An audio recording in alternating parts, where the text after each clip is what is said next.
অখণ্ড দীক্ষিতের কৌলিক পরিচয়। অখণ্ড দীক্ষিত সাধকের কৌলিক উপাধি সম্পর্কে কথা উঠিল। শেষে বামনি বললেন, দীক্ষাকে যদি মানো নবজন্ম, তাহলে দীক্ষার পরে আর দীক্ষার পূর্বের জন্মের কৌলিক পরিচয় প্রদানের কোনো অর্থ থাকে না। আর কৌলিক পরিচয় যদিও দাও, তবু সমদীক্ষিত অপর সকলের সাথে যে তোমার সামাজিক ভেদ কিছু আছে, একথা মানা সঙ্গত হবে না।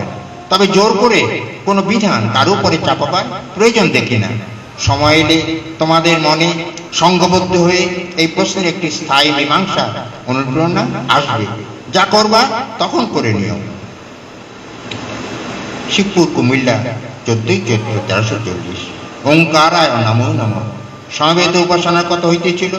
শেষে বামনি বললেন, আমি যে তোমাদের ধর্মোপদেশ দেই, তার পশ্চাতে আমি নেই। আমার আমিকে আমি অনেকদিন আগেই পরম মঙ্গলময় অখণ্ড নামের কাছে বলি দিয়েছি।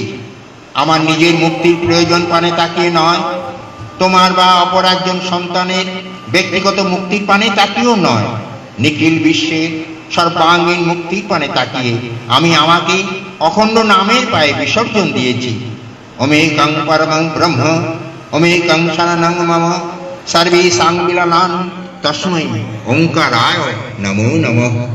ওঙ্কারী পরব্রহ্ম, ওঙ্কারী আমার পরম শরণ, ওঙ্কারী সকল কিছুর মিলন ভূমি।